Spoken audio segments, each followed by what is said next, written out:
Life इतनी बुरी तरह फंस चुकी है कि जैसे मैं सोचती हूँ कि जो हुआ पास्ट में ख़त्म, अब दोबारा एक नया स्टेप लेना है, एकदम से दोबारा कुछ हो जाता है।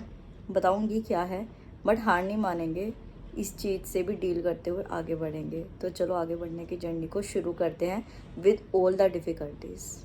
अभी बज रहे हैं रात के 11 और मैं एक स्टक फॉर्म में हूँ कि जो चीज़ें मैं डिस्कस भी नहीं कर सकती हूँ, बट स्टिल लाइफ इतनी टफ हो गई है कि शायद मुझे एक ऐसा टफ डिसीजन लेना पड़ेगा अपने लिए कि जिससे शायद सब मुझसे नाराज़ हो जाएंगे, बट अभी इस टाइम पे वो लेना बहुत ज़रूरी होगा। चीज़ें इतनी ज़्यादा कॉम्प्लिकेट हो चुकी हैं और मुझे सिर्फ इस रास्ते के अलावा, सिर्फ यूपीपीएससी के अलावा कुछ भी नहीं दिखाई दे रहा है। क्या रिजल्ट स्कैम्स हुए, क्या रिजल्ट किस तरीके से ख़राब हुए, डजेंट मैटर। जो हो चुका है वो हो चुका है। हम पास्ट में उसी चीज़ के ऊपर बस सोचते रहते, उसका कोई फ़ायदा नहीं होने वाला है। We have to look forward. अभी आगे देखना है, अपनी बुक्स को दोबारा उठाना है, अपने सिलेबस को दोबारा उठाना है और बस आगे बढ़ने की तैयारी में लग जाना है। तो मैंने पिछले ब्लॉग में आपको बताया था कि हीट स्ट्रोक शायद मेरे फादर को हुआ है, बट वो हीट स्ट्रोक नहीं निकला। जब रिपोर्ट्स कराई गई तो किडनी में थोड़ी सी प्रॉब्लम आई, बट वो किडनी की प्रॉब्लम्स, डिसफंक्शनिंग इतनी ज़्यादा बढ़ गई कि फादर को इमीडिएटली हॉस्पिटल में एडमिट कराना पड़ा और ये हम सभी के लिए बहुत बुरा था।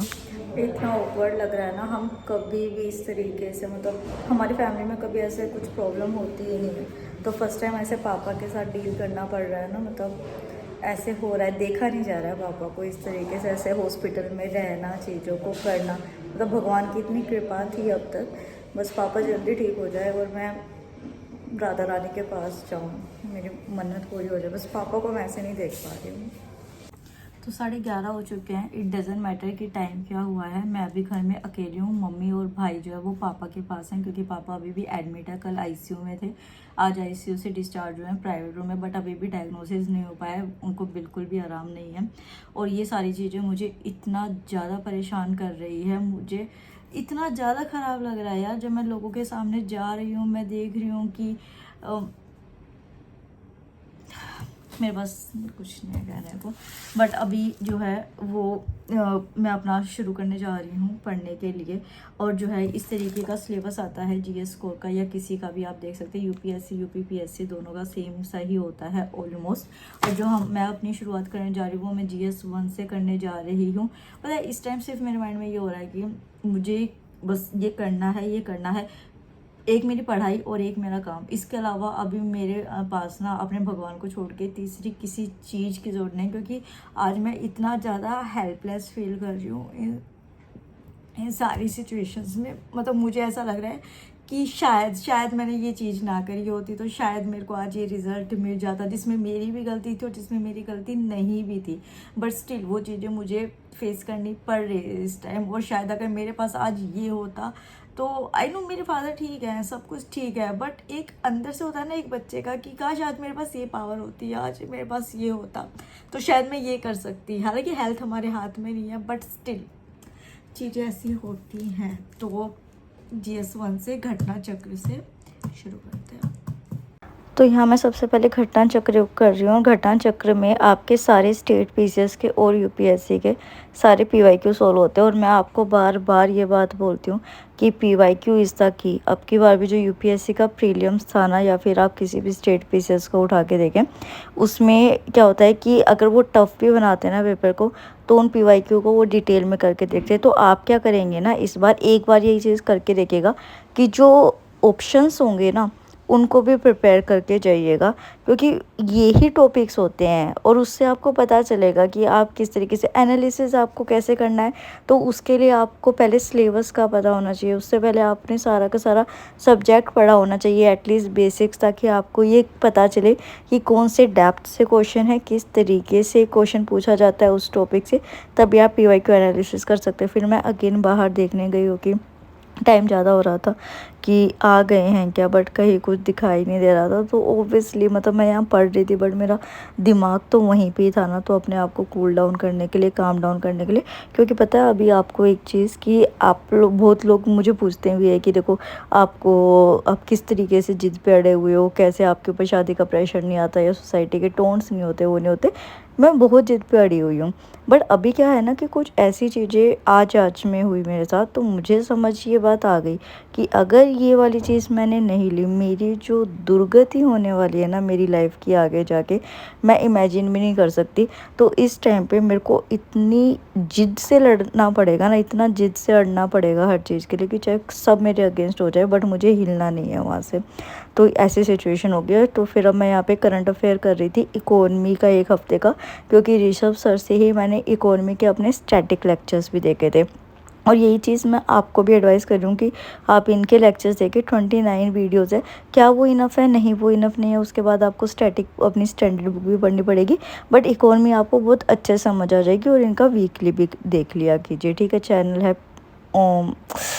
ओनली IAS एक्सटेंडेड या PW ओनली IAS। सॉरी, मैं इस टाइम बहुत कंफ्यूज हो रही हूँ, मेरे को कुछ भी याद नहीं आ रहा। PW ओनली IAS है या हाँ। तो मैं वही वाली चीज़ कह रही थी कि तो जिद पे तो अड़ना पड़ेगा। और जिद पे अड़ने का ये मतलब नहीं है कि आप बस जिद पे अड़े हुए हो और आप उस चीज़ के लिए वर्क नहीं कर रहे हो।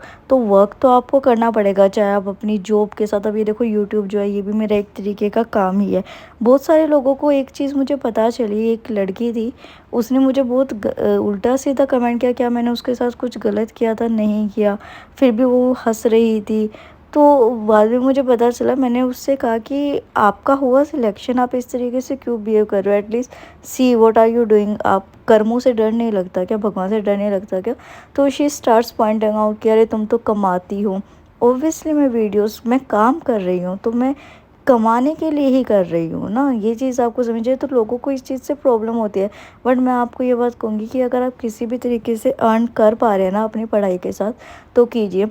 अगर आप फाइनेंशियल इंडिपेंडेंट है ना, तो आपको पता नहीं है कि कितनी आपकी लाइफ आसान है।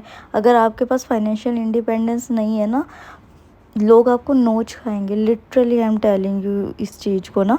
तो फाइनेंशियल इंडिपेंडेंट हो और अपने डिसीजन पे अड़े रहो। उसके बाद यहाँ पे जो हमारे मेंस की भी तैयारी हमें साथ में ही करनी है। तो PYQs मेंस के ये दोनों बुकें दिशा पब्लिकेशन की मेरे पास, आई थिंक पिछले व्लॉग में मैंने लिंक भी दिया था। कहोगे तो दोबारा दे दूँगी, देख लेना आप लोग, है ना। एक चीज़ मैं और सोच रही हूँ अभी, एक बार ये थोड़ा 2-3 दिन में सॉर्ट आउट हो जाए चीज़ जैसे भी हो, उसके बाद मैं मेंस की आंसर राइटिंग जाके ज्वाइन करने का सोच रही हूँ।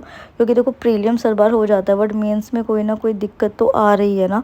तो इस वजह से मैं चाह रही हूँ कि प्रॉपर मेंटरशिप मेरे को मिले, तो एक बार थोड़ा सॉर्ट आउट हो जाए। और यही वाली चीज़ मुझे जिद भी करनी पड़ेगी मुझे, क्योंकि फैमिली का कुछ और इंक्लिनेशन है इस टाइम पे। बट मैंने देख लिया है कि अगर उस तरीके से मैं चली तो मेरी लाइफ हेल हो जाएगी बिल्कुल, चाहे वो मेरी पसंद से वो चीज़ हो या मेरी पसंद से ना हो।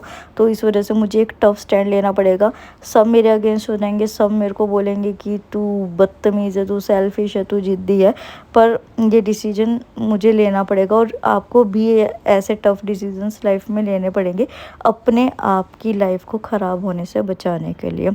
यहाँ पे मैं थोड़ा सा टायर्ड भी हो गई थी, क्योंकि क्या होता है ना कि जब आप मेंटली ऐसे ड्रेन्ड आउट होते हो ना, तो आप पढ़ाई नहीं कर पाते हो इस तरीके से। इस वजह से मैं मेंटरशिप भी ज्वाइन करना चाहती हूँ, ताकि मैं बाहर जाऊँ, मैं स्टूडेंट्स के बीच में बैठूँ, मैं अपने मार्क्स कंपेयर करूँ उनके साथ कि किस तरीके से है, कितने उनका हो रहा है, कहाँ मुझे और इम्प्रूवमेंट की ज़रूरत है। क्योंकि जब मैंने अपना पिछली बार भी मेंस में लिया था तो मैंने ऑनलाइन लिया था, तो मैं अब ऑफलाइन जाके प्रॉपर करना चाहती हूँ। हालांकि मुझे एक इशू था कि बार बार घर से बाहर निकलना पड़ेगा धूप में या वो, बट पता है क्या, अभी जिस सिचुएशन में हो ना, उसके लिए तो चाहे कोई भी पेन सह सब चल जाएगा। बट ये पेपर क्लियर करना, मतलब जो मैंने थंबनेल पे लिखा था ना, वो मैंने ऐसे ही नहीं लिखा था, अब सिलेक्शन या कुछ भी नहीं। और उस सिलेक्शन के साथ मुझे अपना काम करना भी ज़रूरी है, चाहे सारी दुनिया आके मुझे गाली दे और बोले कि तुम यूट्यूब पे वीडियो बनाती हो। हाँ भाई, मैं यूट्यूब पे वीडियो बनाती हूँ क्योंकि मैं वहाँ से कमाती हूँ, क्योंकि मैं अपने आप को सस्टेन करना जानती हूँ और मैं करूँगी, चाहे कोई कितना कुछ बोले। जो नहीं बनाता वीडियो, सिलेक्शन उनका भी नहीं होता, और जिसका होना होता है उनका वीडियो बना के भी होता है, ठीक है। तो ऐसा कुछ नहीं होने वाला है। मेरा काम और मेरी पढ़ाई सिर्फ ये, और मुझे अभी कुछ भी नहीं चाहिए, और मुझे बस ये सिलेक्शन लेना है। अब अभी रात के 1 बज गए हैं और अब मम्मी और भाई आए हैं हॉस्पिटल से। देखते हैं बस अब सब कुछ ठीक हो, बस नीचे जाके चेक कर लेते हैं। आ गए, गेट खुल गया है। तो फिर अब व्लॉग को भी मैं यहीं एंड करती हूँ कि अब शूट नहीं कर पाऊँगी। बाय बाय, राधे राधे, जय हिंद।